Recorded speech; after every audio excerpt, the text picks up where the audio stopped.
There was a time during the early 2000s where card RPGs were pretty popular for a decent while before they became a relic of the past. And mind you, when I say card RPGs, I am talking full-on adventures with all the elements you would expect in a JRPG, except the battle system uses cards instead of a regular command menu. Games like Kingdom Hearts Chain of Memories, Baten Kaitos, and Phantasy Star Online 3 Card Revolution come to mind when I think of these types of games. But one franchise I was not expecting to dip into this genre was Megaman. A franchise known for its run and gun gameplay has taken stage into the card RPG format, and it must have done a really good job when you consider the fact that it spanned across 8 different entries and received a successor on the DS later. Now, I'm gonna do my best to explain how the world functions in the most simplest way possible, so if I fail to do that, might be. Also, spoilers ahead! Skip to this timestamp if you do not wish to be spoiled by the plot and want to get right over to the gameplay itself.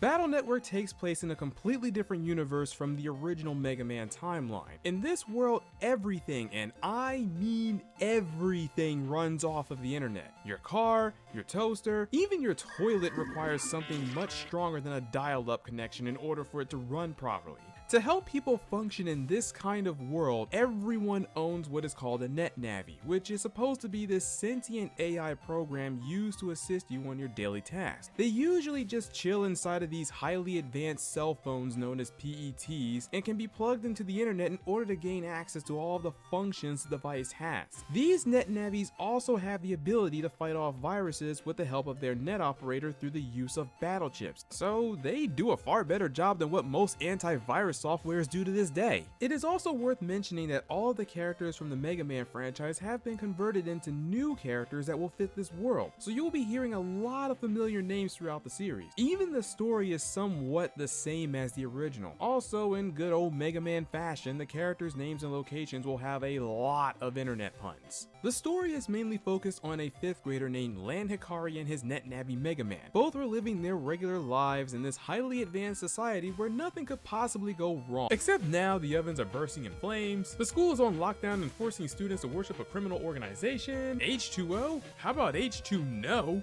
Malfunctioning traffic lights give a whole new meaning to the phrase traffic jam. Yep, as you would have guessed it, net crime is an all-time high in this world, and the duo took it upon themselves to stop all that from continuing. These attacks on society are all carried out by a criminal organization named the WWW, which I will now refer to as World 3. The name they use from the anime adaptation because it just rolls off of the tongue better. The attacks themselves are not at random either. Wily, the leader of the organization, is after 4 elemental programs in order to create the life virus and use its power to delete the entire world. Why, you ask? It's all due to jealousy. Both he and Dr. Hikari, who is Lan's father, were both well-known scientists who often worked together back then. Hikari created an advanced network system while Wily created advanced robotics. The government found Hikari's research more valuable, so they decided to fund his work. Meanwhile, Wily gets shafted worse than a player who blew over $1,000 on gacha games. So he decided that nuking everything would make him feel better. Fortunately, Lan and Mega Man did put a stop to the madman's plan by destroying the life virus and his base along with it. Now that Wily is gone and World 3 is taken down, the world is saved until the next installment. Also, near the end of the game, you learn that Mega Man is really Lan's dead twin brother Hub. Neat.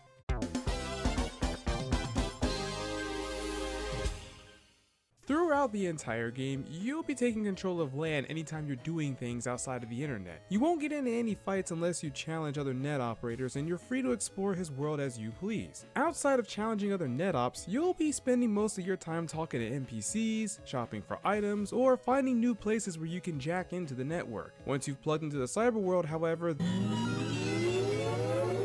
that is when you take control of Mega Man, where all of the action is. Similar to Lan, Mega Man is capable of doing the exact same things as his NetOp in the cyber world, except now you have random encounters against viruses. Thankfully, the battle system this game uses is very easy for anyone to pick up, probably one of the most fluid card-based battle systems I've ever played in an RPG done in a similar fashion. Furthermore, this game does a pretty good job at explaining how battles work too. Whenever you enter a battle, you'll be greeted with a chip selection select screen where you're able to pick from a handful of battle chips. Normally you're only able to select one of these, but if you have more than one of the same battle chip, or if you have 2 or more chips of the same letter code, you can select all of them on the same turn. Once you hit the OK button, that's when the fight will commence. Battles will take place in this 3x6 arena where the player will take the red panels while the enemy will remain on the blue. You can move Mega Man anywhere within those red panels with the D-pad, fire your buster with the B button, and use the chips you selected with A. The chips also display a number which will tell you how much damage that chip will do, and the numbers floating above the virus head will tell you how much health they currently have. You can see your own health on the top left corner of the screen, and that meter you see there is your custom gauge. Once that gauge is full, hitting the L or R triggers will bring up your chip folder where you're able to select more battle chips. You also don't have to worry about the enemies attacking you when this is up because the battle will freeze until you make your selection. If you happen to select the add function, however, you'll go into a battle without being able to select any battle chips. But the next time you pull up your chip selection, you'll have an additional row of chips to pick from, which is great for when you want to hunt for certain chips in order to pull off combos. You can use the add function twice,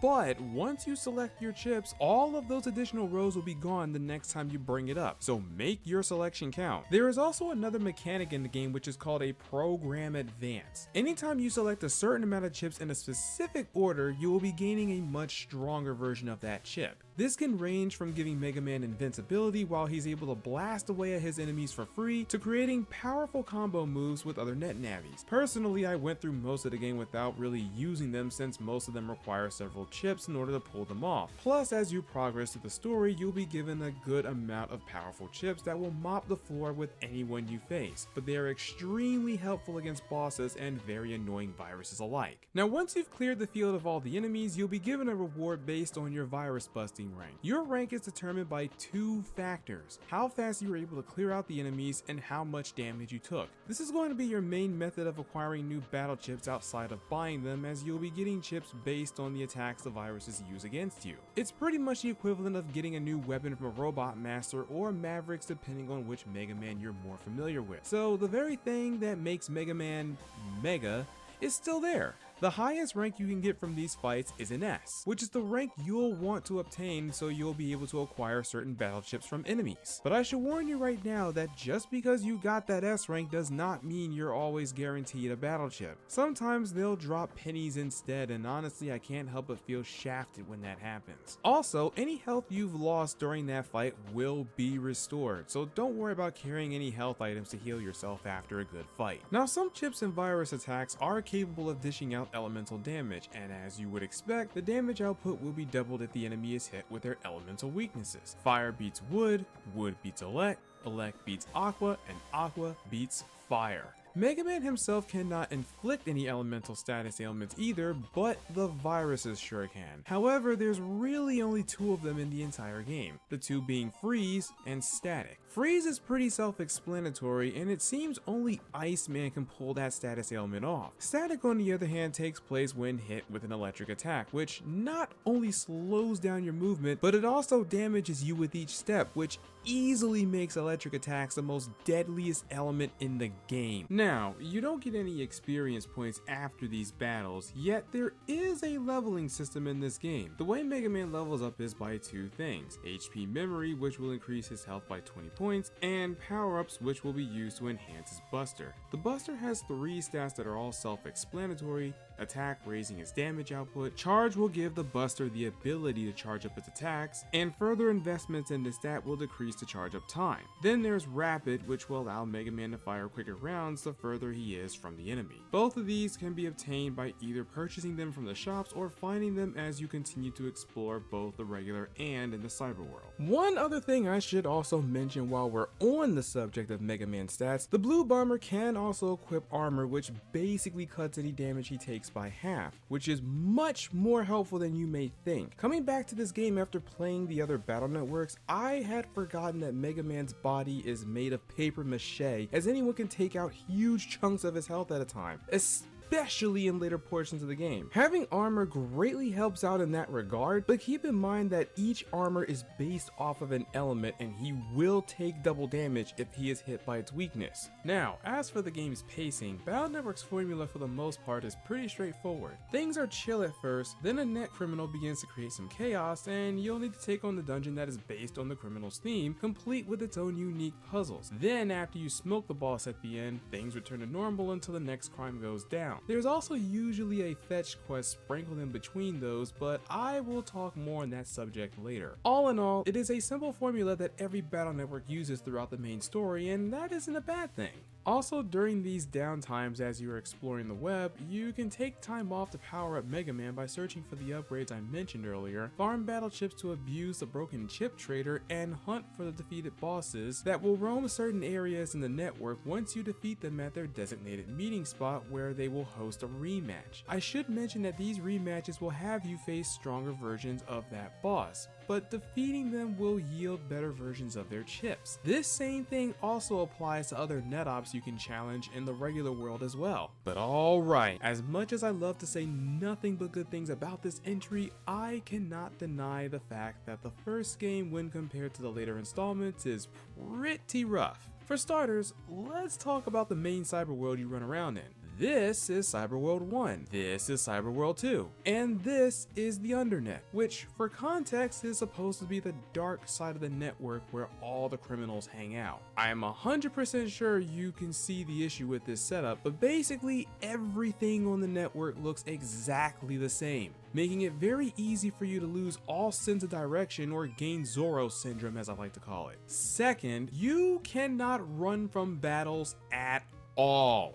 At least not by normal methods. Your only means of avoiding regular fights in this game is to use a battle chip called Escape, which does exactly what the name implies. You just select that sucker, hit OK, and deuces. With this being the only method of running away, however, that means that escape chip is going to take up a slot in your deck which could have been used for something else. I should also mention that this does not work in boss fights, so if you forgot to remove it before facing a boss, it's just going to be a waste of space in that situation. Because this is your only means of skipping out on regular fights, you are often going to have to pray to the RNGesus and hope that the escape chip is the first thing that spawns in your folder when you really don't feel like battling. And trust me, you will get tired of battling for one very solid reason. This game has a pretty high encounter rate. I don't care what anyone says. High encounter rates in RPGs are terrible for a lot of reasons. 1, they slow down the pacing to a crawl. 2, exploring becomes a frustrating experience, especially when you factor in that you cannot run from fights. Have fun remembering which direction you went before another battle popped up seconds after winning the previous one. 3, puzzles that allow random battles to occur will go from being something that is mildly easy to figure out to being an absolute pain. This of course becomes worse with more complex puzzles as the game progresses. Thank goodness more RPGs these days are realizing this and dial back on how often a random encounter should occur. In fact, I can give you a very clear example of this by talking about what I consider to be the lowest point in the first game, Elecman's stage, which fully encapsulates all 3 of the bad points I've brought up so far. And if you've already experienced this dungeon, I apologize for any rage-inducing memories I may bring up while explaining just how bad this dungeon really is. First off, you're on a time limit. You see that lovely gauge sitting at the top right corner? That is supposed to represent your PET's battery. Due to the Scilab losing its power, Megaman will be deleted if the PET's battery drains while he is still plugged in, and he can only jack into the network once. So you have to do everything here in one go. Second, you have these invisible pathways, some elevating to upper and lower levels of this dungeon, so have fun suffering from Zorro syndrome here. Third, you have this battery puzzle where you need to plug in 2 to 3 batteries in the right socket in order to cause the pathway to appear. Thing is, each time you use up these batteries, it will consume power. Run out of power, and you'll need to run all the way back to the program in order to get them recharged and try again. This becomes worse as you go from worrying about 6 slots to as many as a whopping 12. Furthermore, you'll then learn that sometimes you don't need to use all of the batteries in order to progress, meaning you're going to need to plug in 2 or 3 of the batteries that you have, run to the next area, make another path which lets you go back to the previous spot, recharge the batteries, then rinse and repeat until you can clear these puzzles. Even more running around is involved if you happen to run out of charge before you finally guess the right sockets. Oh, and while you're doing all of this, you still have that high encounter rate to deal with, the viruses themselves being far from pushovers here. But you want to know what the real icing on the cake is? When you finally get to the end of this dungeon, your reward is an unwinnable fight against Elecman, followed by a fight where you can delete him this time, and right after that is a battle against Proto-Man. And if you are playing this on the GBA itself, you cannot save between your battles against killable Elecman and Proto-Man. Seriously, this stage and everything that it stands for. This dungeon is easily the worst out of all the dungeons in this series combined, and something of this monstrosity was never to be repeated ever again. Unfortunately, what is repeated in the later installments are these god-awful fetch quests. Now, fetch quests in RPGs are already tedious by themselves, and I don't know a single person who enjoys doing them. So, what does Battle Network do in regards to these things? Make them worse by giving you really vague hints in order to complete the task. Nearing the end of the game, you need to gain access to the World 3 servers located in the Undernet. But before you even have a chance to get in there, you need to speak with 3 X3 World members and gain their codes in order to get in. Furthermore, this has to be done in a specific order. After locating the first one, the hints that the game gives you for the other 2 is a beautiful woman and an old man. And that's it. Now granted, the old man is pretty easy to find since any old man NPC will tell you exactly where he's located. But if you talk to him without finding the beautiful woman, he will tell you that you need to find her first. So you're probably thinking that talking to the female NPCs should fix that, right? Nope, you're off to figure that out for yourself. No hints, no sense of direction, nothing. With what you've experienced in the story up to this point, there are only 4 NPCs who would probably fit that description. Lan's mom, his teacher, Sal, and Miyu. None of these 4 are the correct answer, and furthermore, none of these generic NPCs will clear that quest either. So where are you supposed to find this character? Well, if you take the train over to the confusing mess known as Dentown, then navigate all the way to the far reaches of the city, you'll come across this generic building that is tucked away in a corner. After figuring out that you can actually enter said building, it turns out that this beautiful woman is supposed to be your teacher's twin sister. Now, I want you to know, throughout the entire game, there was never a time where this character was mentioned in the main story, and if there was, it's super easy to miss that memo. Plus, the game also gave no indication that this hidden spot existed to begin with. So you either had to be really lucky and discover this spot by accident, or use a guide in order to locate her. Mandatory fetch quests like this are repeated throughout the entire series, and I can assure you, as bad as this one looks, this is not the worst offender. I shall reveal that game once we cross that bridge. The icing on this cake with this horrible fetch quest is that you need to clear their conditions before they can even help you, and then you need to navigate through the confusing network again, complete with the high encounter.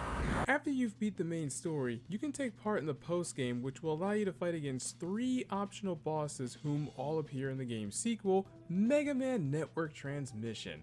Ha, you thought I was gonna say Battle Network 2, didn't you? Though all 3 of them do appear in that game too. Those 3 being Theroman, Shadowman, and Bass. Just know that in order to access these areas they are in, you're going to need to accomplish some pretty high level feats in order to get in. Otherwise, you'll be denied entry at the gate. I would have footage of their battles in this video, but I will admit that I do not have enough patience to unlock everything in the first game since the other titles are much better. Despite the flaws that I have pointed out earlier, the first Battle Network is still an overall fun entry. Would I recommend anyone to give the first game a look? Unless you want to play it for story reasons? No. As I stated before, the first Battle Network compared to its sequels is pretty rough. A diamond that has not been chiseled to perfection is the best way to describe this game. But that is not a bad thing at all, as it simply means the games after this one did their job on improving what the first Battle Network brought to the table. There is, however, a better version of the game known as Megaman Battle Network Operation Shooting Star, which was released on the Nintendo DS. This basically is a remake of the first game with some much needed immediate fixes and serves as a crossover with their successor series, Mega Man Star Force. It's more or less the same exact game, except now it has a map displaying on the bottom screen. Your chip select will now only display what chip combinations are available to you based on what you've picked as your initial chip.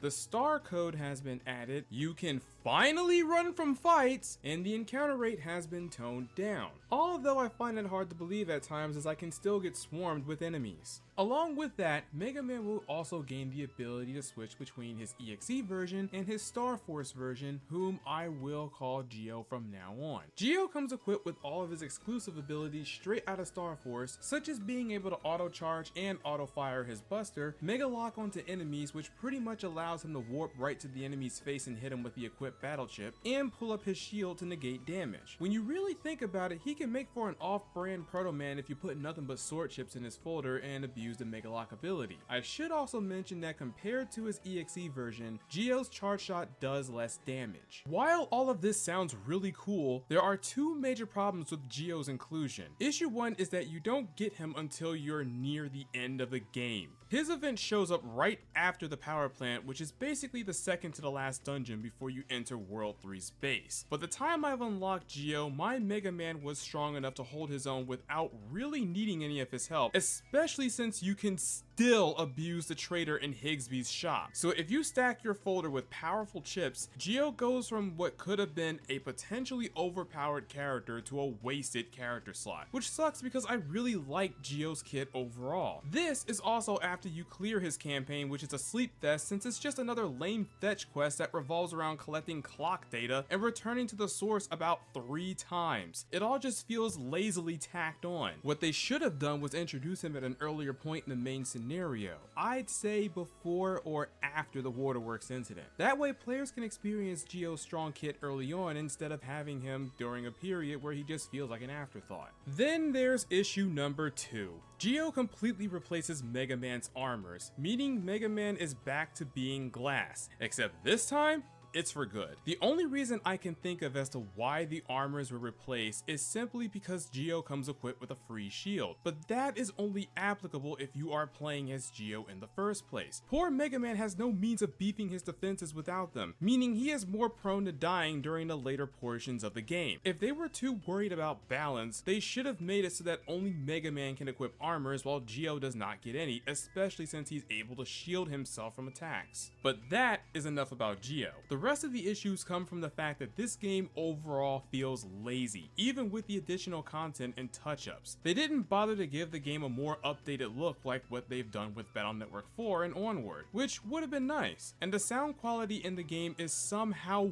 worse than the original on the GBA. Some sound effects are either much softer like the explosions, while other sound effects are not there at all, like the audio cue that plays when Mega Man fully charges up his buster. Meanwhile, the music somehow got butchered when they brought it over to the DS, and I can't wrap my head around how that was even possible when they've managed to do a complete remaster of the soundtrack for Battle Network 5 on the same hardware. Just to give you some insight on how bad this is, let's compare the two. Here's the boss theme on the GBA from Battle Network 5.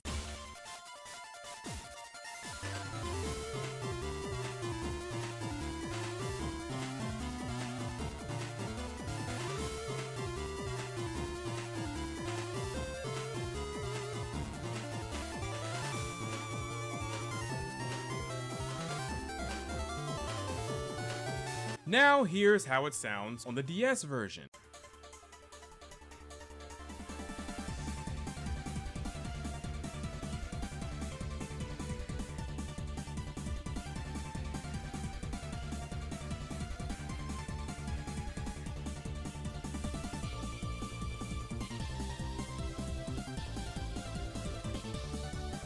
Pretty awesome, right? Now, let's listen to the original boss theme from Battle Network.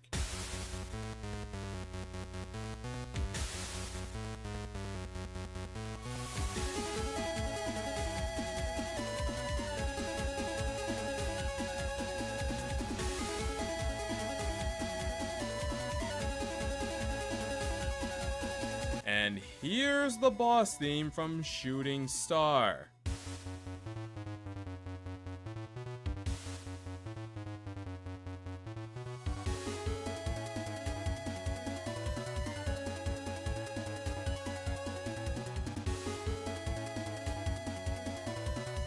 It sounds like some pieces of the original track was either cut out or doubled over to make it sound enhanced in some way, but it all just falls apart as you can hear. This is sadly the case for the game's entire soundtrack. While the DS version is better, it doesn't really enhance it by much, practically to the point where if you had never had a chance to play this game, you're not missing out on anything at all, especially since the sequels are done better anyway. Yes, that includes Battle Network 4, but don't worry, I shall gladly address the 4th game when it's time. As I stated earlier, the first Battle Network is indeed a prototype. I still had a lot of fun playing through it, but it's not hard to see where improvements were definitely needed. Thankfully, as I talk about the other titles in the future, you will see those improvements in just about every entry following the first one. Anyway, that's all I have for today. If you enjoyed the video, feel free to hit me with a sickety sub, share the video, and check out my side pieces. Later!